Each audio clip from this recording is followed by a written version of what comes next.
जय श्री कृष्णा, जय श्री राम, जय गौ माता, जय राधे श्याम।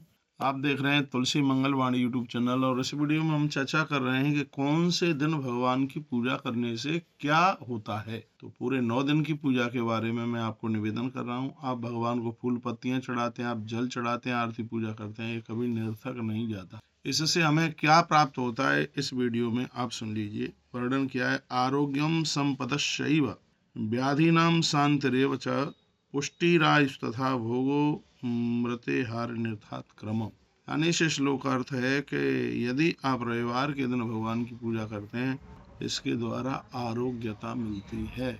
सूर्य भगवान असाध्य बीमारियों को दूर कर देते हैं, क्योंकि रविवार भगवान सूर्य देवता का है। तो मैं एक बार फिर कहूँगा, रविवार के दिन भगवान की पूजा करने से आरोग्यता मिलती है, इसमें कोई संशय वाली बात नहीं है। इसलिए सप्ताह के 7 दिन भगवान की पूजा कीजिए।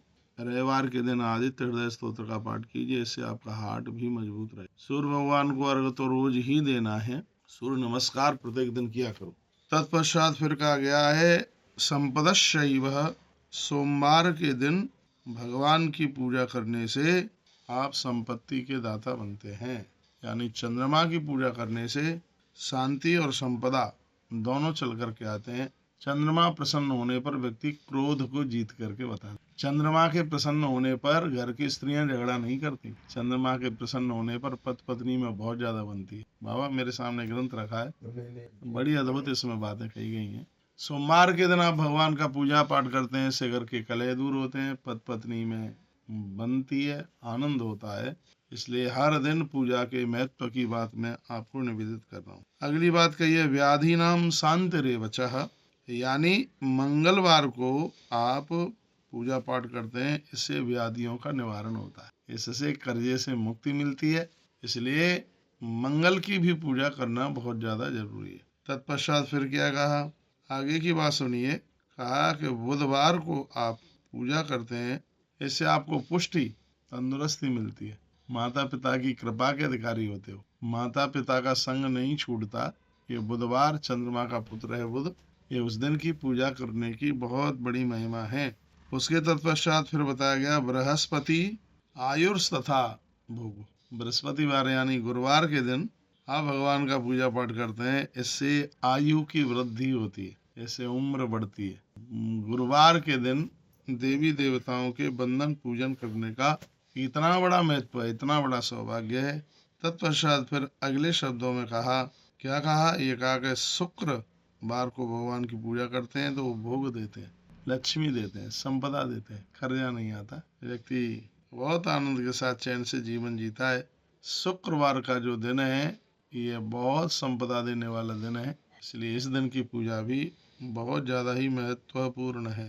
तत्पश्चात कहा कि शनिश्चर को यदि आप भगवान की पूजा करते हैं तो ये मृत्यु निवारण है, अकाल मौत नहीं होगी कभी। मैं श्लोक बोले देता हूँ। लिखा है मृतेर हानिर्तथा क्रमम, शनिवार के दिन भगवान की पूजा करने से, देवताओं की पूजा करने से लोग अल्पायु से, अपमृत्यु से बच जाते हैं।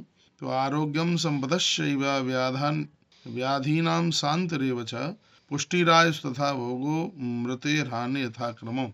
ये सप्ताह के 7वें दिन को भगवान का वंदन और पूजन करने का महत्व हमारे ग्रंथों में कहा गया है। इसलिए हर रोज भगवान की पूजा कीजिए। ये नहीं कि हनुमान जी मंगल को ही पूजे जाते हैं और दिनों में नहीं, ऐसा नहीं कि शंकर जी सोमवार को ही पूजे जाते हैं और दिनों में नहीं। सप्ताह के 7 दिनों को अद्भुत कीजिए, अपना दिव्य कीजिए, बहुत आनंद हो जाएगा। जिसमें आपको क्या क्या करना है मैं ये भी आपको अगली वीडियो में बताऊंगा कि सप्ताह के 7वें दिन करना क्या क्या है। ये तो मैंने पूजा की बात बताई कि सप्ताह के 7 दिनों में आप पूजा करते हैं तो उससे ये चीजें मिलती हैं। तो पूजा कैसे करें ये अगली वीडियो में आप सुनेंगे। ऐसे हमारे साथ जुड़े रहिए और नई नई अपडेट प्राप्त करते रहिए। वीडियो बड़ी अद्भुत बन रही हैं, जैसे लोग बड़े लाभान्वित हो रहे हैं। इससे अपने सनातन धर्म को बहुत बड़ी ताकत, बहुत बड़ी शक्ति मिलेगी। आप सभी भक्तों का सादर आमंत्रण है, निमंत्रण है। 6 दिसंबर इतनी पावन तिथि है जिसका नाम है, क्या नाम है, अगैन मास का शुक्ल पक्ष विवाह पंचमी। भगवान तुलसी राम जी का विवाह माता जानकी के साथ इसी तिथि में हुआ। जो भगवान रामचंद्र की पूजा, सीता माई की पूजा जिन घरों में इस दिन होती है, उनके घर में बड़ी बढ़िया सी सुंदर सी बहू चल करके आती है। और हमारे भगवान श्री बांके बिहारी जी महाराज की भी प्रकटता इसी तिथि में ही है। तुलसी वन आश्रम एक बहुत बड़ा अद्भुत इस दिन यज्ञ करने के लिए जा रहा है। उस यज्ञ में आप भी सादर आमंत्रित हैं। गौतीर्थ तुलसी तपोवन गौशाला, सीधाम वृंदावन, 6 दिसंबर को आप सभी पधारिए। हम आपका इंतजार करते हैं। जय श्री कृष्ण, जय श्री राम, जय गौ माता, जय राधे श्याम। हर हर महादेव, हर हर महादेव।